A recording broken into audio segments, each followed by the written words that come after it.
धैर्य, अनगिनत बलिदान, त्याग और तपस्या के बाद हमारे प्रभु राम आ गए हैं।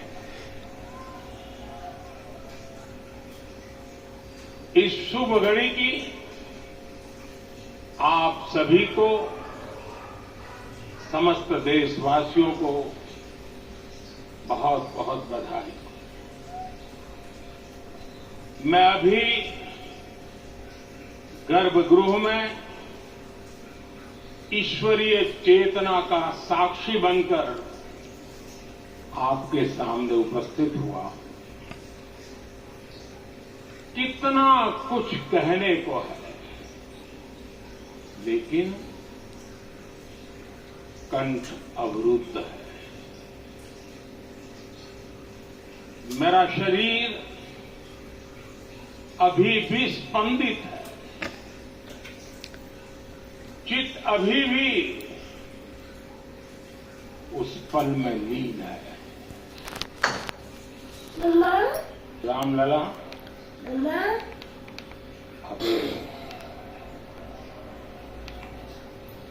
हमारे रामलला अभी दिव्य मंदिर में रहेंगे।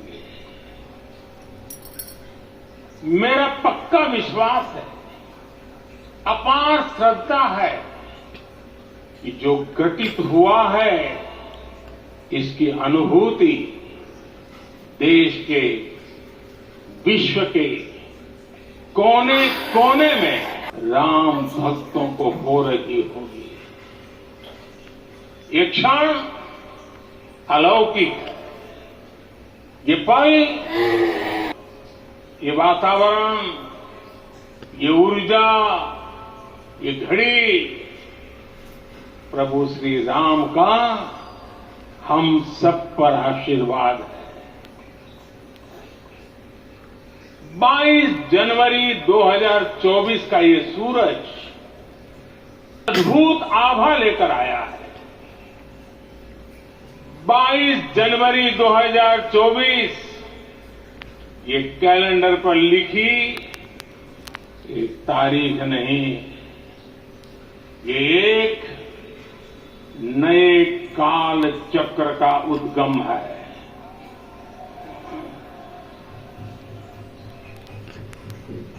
राम मंदिर के भूमि पूजन के बाद से प्रतिदिन पूरे देश में उमंग और उत्साह बढ़ता ही जा रहा है। निर्माण कार्य देख देशवासियों में हर दिन एक नया विश्वास पैदा हो रहा था। आज हमें सदियों के उस धैर्य की धरोहर मिली है। आज हमें श्री राम का मंदिर मिला है।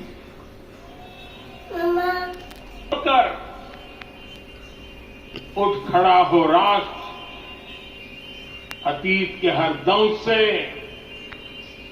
हौसला लेता हुआ राष्ट्र ऐसे ही नव इतिहास का सृजन करता है। आज से 1000 साल बाद भी लोग आज की इस तारीख की, आज के इस पल की चर्चा करेंगे। और ये कितनी बड़ी राम कृपा है कि हम सब इस पल को जी रहे हैं, इसे साक्षात घटित होते देख रहे हैं। आज दिन, दिशाएं, दिग दिगंत सब दिव्यता से परिपूर्ण है। ये समय सामान्य समय नहीं है। ये काल के चक्र पर सर्वकालिक शाही से अंकित हो रही अमिट स्मृति रेखाएं हैं। साथियों, हम सब जानते हैं कि जहां राम का काम होता है वहां पवन पुत्र हनुमान अवश्य विराजमान होते हैं। इसलिए मैं राम भक्त हनुमान और हनुमान गढ़ी को भी प्रणाम करता हूं। मैं माता जानकी, लक्ष्मण जी, भरत, शत्रुघ्न, सत्यापुरी और पावन सरयू को भी प्रणाम करता हूं। मैं इस पल दैवीय अनुभव कर रहा हूं। प्रभु श्री राम से क्षमा याचना भी करता हूं।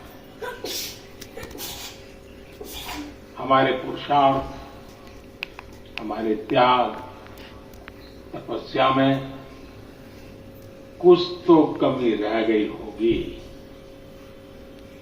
कि हम इतनी सदियों तक ये कार्य कर नहीं पाए। आज वो कमी पूरी हुई है।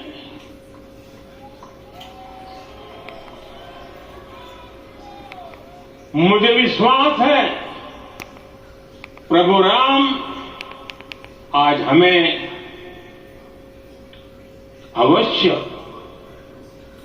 क्षमा करेंगे।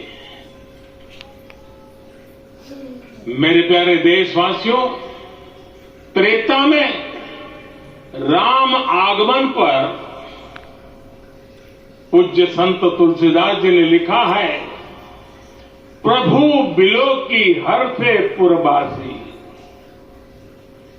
जनित वियोग विपत्ति सबनासी। अर्थात प्रभु का आगमन देकर ही सब अयोध्यावासी, समग्र देशवासी हर्ष से भर गए। लंबे वियोग से जो आपत्ति आई थी उसका अंत हो गया। उस कालखंड में तो वो वियोग केवल 14 वर्षों का था, तब भी इतना असह्य था। इस युग में तो अयोध्या और देशवासियों ने सैकड़ों वियोग सहा है। हमारी कई कई पीढ़ियों ने वियोग सहा है। भारत के तो संविधान में उसकी पहली प्रति में भगवान राम विराजमान है। संविधान के अस्तित्व में आने के बाद भी दशकों तक प्रभु श्री राम के अस्तित्व को लेकर कानूनी लड़ाई चली। मैं आभार व्यक्त करूंगा, आज रख ली।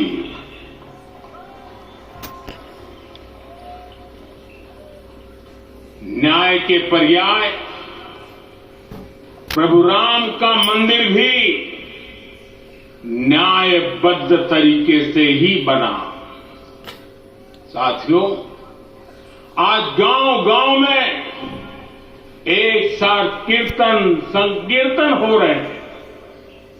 आज मंदिरों में उत्सव हो रहे हैं, स्वच्छता अभियान चलाए जा रहे हैं। पूरा देश आज दीपावली मना रहा है। आज शाम घर घर राम ज्योति प्रज्वलित करने की तैयारी है। कल मैं श्री राम के आशीर्वाद से धनुषकोडी में राम सेतु के आरंभ बिंदु अरिचल मुनाई पर था। जिस घड़ी प्रभु राम समुद्र पार करने निकले थे, वो एक पल था जिसने काल चक्र को बदला था। उस भावमय पल को महसूस करने का मेरा ये विनम्र प्रयास था। वहां पर मैंने पुष्प वंदना की।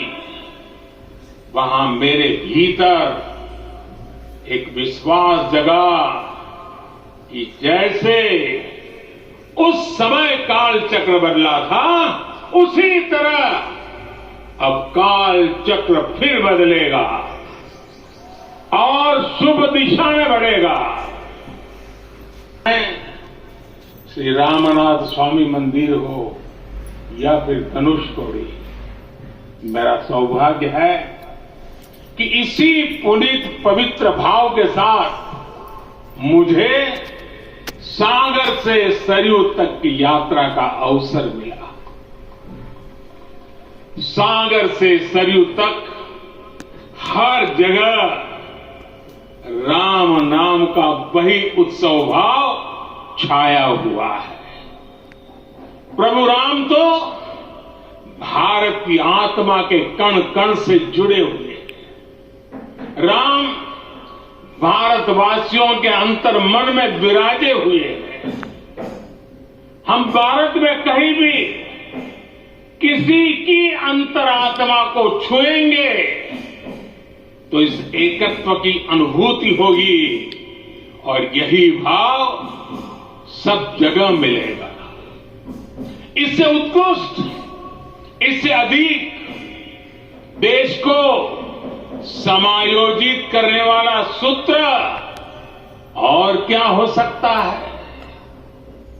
मेरे प्यारे देशवासियों, मुझे देश के कोने कोने में अलग अलग भाषाओं में रामायण सुनने का अवसर मिला है, लेकिन विशेषकर पिछले 11 दिनों में रामायण अलग अलग भाषा में अलग राज्यों से मुझे विशेष रूप से सुनने का मौका मिला। राम को परिभाषित करते हुए ऋषियों ने कहा है, रमन्ते यस्मिन् इति रामः, अर्थात जिसमें रम जाए वही राम है। राम लोक की स्मृतियों में, पर्व से लेकर परंपराओं में सर्वत्र समाये हुए। हर युग में लोगों ने राम को जिया है। हर युग में लोगों ने अपने अपने शब्दों में अपनी अपनी तरह से राम को अभिव्यक्त किया है और ये राम रस जीवन प्रवाह की तरह निरंतर बहता रहता है। प्राचीन काल से भारत के हर कोने के लोग राम रस का आचमन करते रहे हैं। राम कथा असीम है और रामायण भी अनंत है। राम के आदर्श, राम के मूल्य, राम की शिक्षाएं सब जगह एक समान है। प्रिय देशवासियों, आज इस ऐतिहासिक समय में देश उन व्यक्तित्वों को भी याद कर रहा है जिनके कार्य और समर्पण की वजह से आज हम ये शुभ दिन देख रहे हैं। राम के इस काम में कितने ही लोगों ने त्याग और तपस्या की पराकाष्ठा करके दिखाई है। उन अनगिनत राम भक्तों के, उन अनगिनत कार सेवकों के और उन अनगिनत संत महात्माओं के हम सब ऋणी हैं। साथियों, आज का ये अवसर उत्सवता का क्षण तो है ही, लेकिन इसके साथ ही ये क्षण भारतीय समाज की परिपक्वता के बोध का भी क्षण है। हमारे लिए ये अवसर सिर्फ विजय का नहीं, विनय का भी है।